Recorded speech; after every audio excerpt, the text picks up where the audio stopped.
So this is an exercise that I like to call background practice. Its main purpose is to get you familiar with blending modes with layers. They're the same in PIXLR as they are in Photoshop, and they come in really handy. So we're just going to do a play exercise that, again, teaches you where they are and how to use them. So I'm going to go to PIXLR E, open up a document again, press Create New. This time I am going to change the background from transparent to color. So I'm going to call this background underscore practice and toggle this, and then it's going to give me some background options. I'm just going to pick any old color here. Let's go with some pretty fuchsia.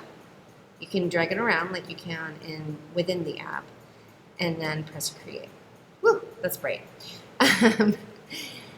So this is my canvas that I'm going to start with, and I'm just going to do some different exercises on each layer and adjust the blending mode so you can see how they will react. So it's just play. Again, understanding the layer modes is what we're trying to do, or the layer blending is what we're trying to do here. I want you to complete one of these and save them because you'll use them in another to collage or combine with your fruit paintings. So definitely you'll want to keep this or practice a few times until you get one you like. I'm going to rename this background, so background, of course.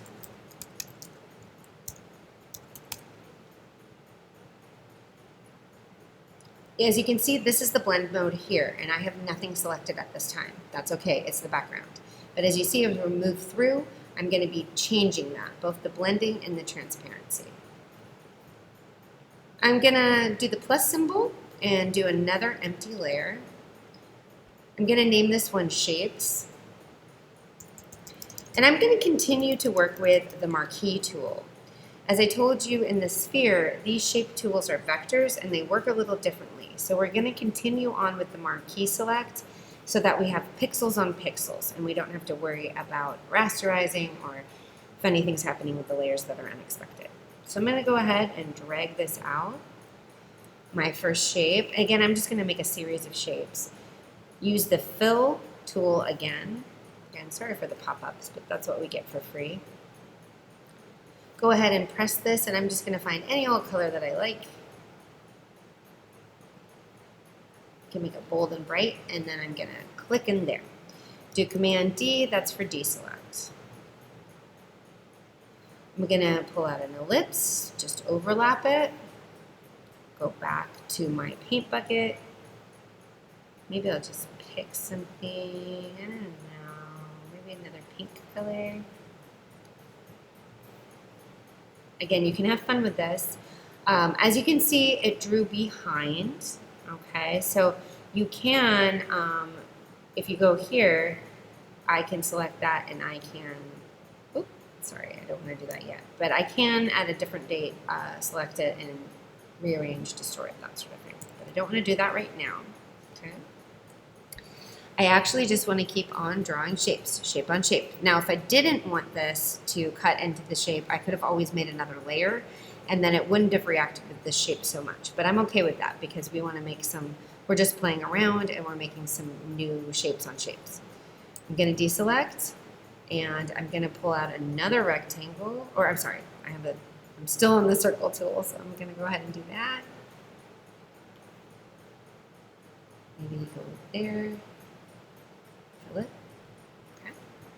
And you can see it's reacting to this rectangle, so it's trying to cut out of this rectangle. Again, if I created a new layer, I'm going to show you that real quick. If I created a new layer, I'm going to say extra shapes, it wouldn't react to the shape underneath, so that's extra shapes.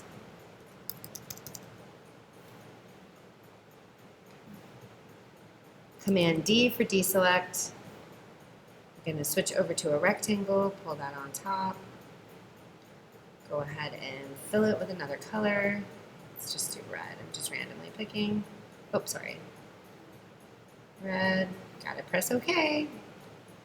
Fill it. And as you can see, it's on a different layer, so it's not going to cut out into these ones anymore. I'm going to go ahead and take the visibility off. That's the check mark here, and continue on with this these shapes because they're making interesting patterns because they're cutting into each other. Actually, with the selection on this layer, let's see how this works. I'm going to go ahead and tap the red in there, and you see it's going to be different. It's actually going to, this was the first shape, so it's not going to fill that. It went on top of this circle here. So it's kind of looking at what you've already done, it's building on top, and it's looking for these little segues. Okay? Again, that's partially because I have anti-alias, or if I wanted to make it contiguous, I could actually let them expand on each other, but I'm not doing that. If I wanted to change the tolerance, also how it filled would change. So it's kind of at a low tolerance right now. If I took it all the way up and tapped it again, you can see that it will fill the whole shape there too. But that low tolerance is also helping it react to the shapes below. If this is confusing to you, don't worry about it. I can explain it a little bit more in class. Again, just go ahead and play. Don't question it too much. Just pull out shapes, see how they react. Play with these commands up here and see when you change them what happens, what it does to your shapes. Okay. This I'm going to add to selection. See, I can give it a mode, so that will help. And I'm going to pull it out here. This is an add to shape. Didn't deselect, so I have 2 there now. And I'm going to go ahead and pick maybe something there, like grayish, muted, and press in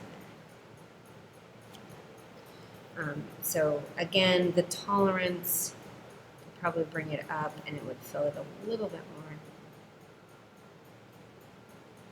There we go. And it's actually, I have these both selected. I didn't deselect my red one, so it went to both. Okay. Now I'm going to do deselect, and if I pulled out a new shape, that would change this. So if I pulled out a new shape, then it would react to the background in a different way. Okay, so now what I'm going to do is I'm going to play around with some of these little effects. Okay. So I'm going to press on Liquify.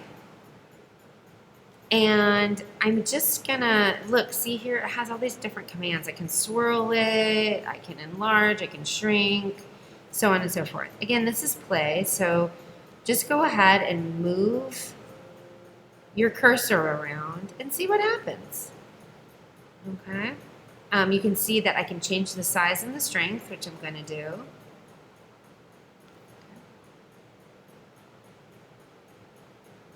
And I've moved to this swirl. So I'm going to swirl it.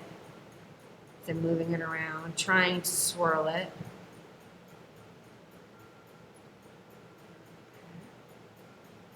There. You can see it's kind of getting crazy and puckery.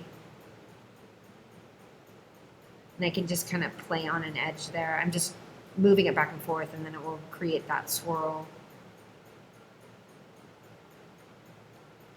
Can press down a little harder, that will make it work. These are just distortion features. Let's see, enlarge. Let's see what that does. You can notice it more on the edges, so anything that it does with these commands, you notice more on the edges.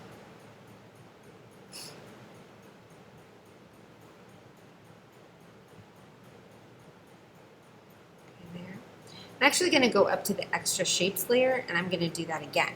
So I'm going to take this one, and I'm going to swirl this one. Again, giving it more strength, more density, and I'm just going to go ahead and swirl this. Try to swirl it. Oh, it's hard to see, so maybe I'll just pull out one more shape. Let me give it an ellipse. And a fill.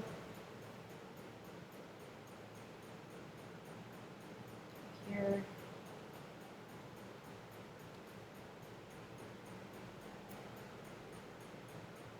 Okay, and then I'm going to go back to my distortion, and I'm going to go ahead and swirl it. There we go. So you need, it wasn't helping to not.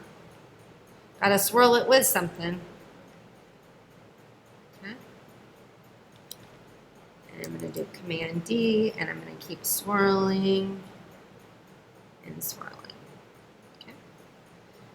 And I might go back to this one and grab one more shape. Fill it again with the same color. Okay. And go back again and swirl.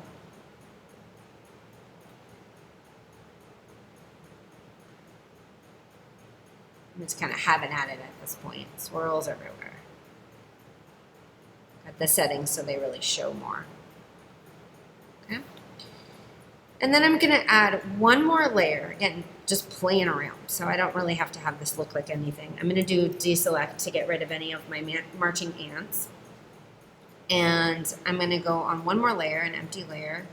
And I'm just going to start picking up brushes. So I'm going to call this brush strokes.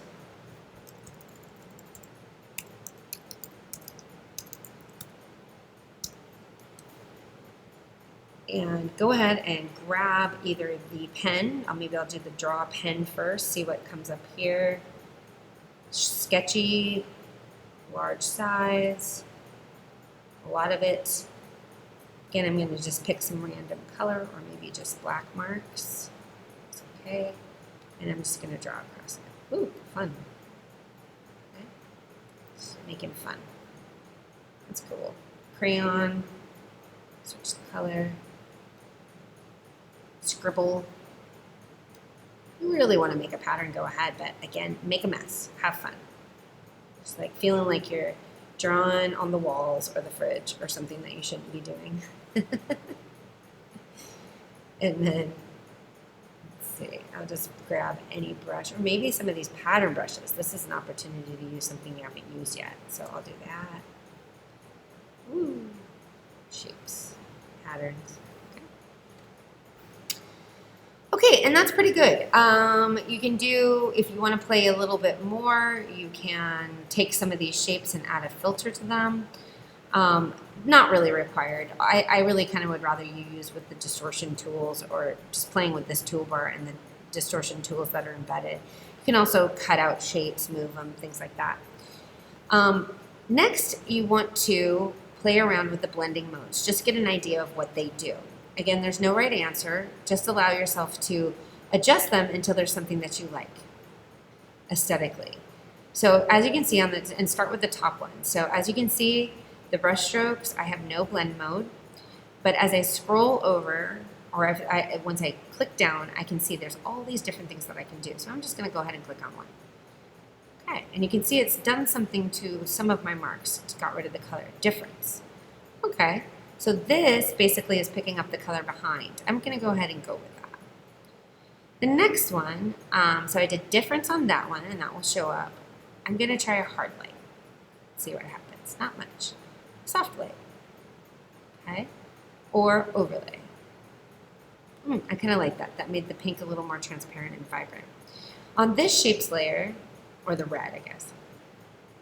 On this shapes layer, I'm going to try something different. So let's see, color dodge.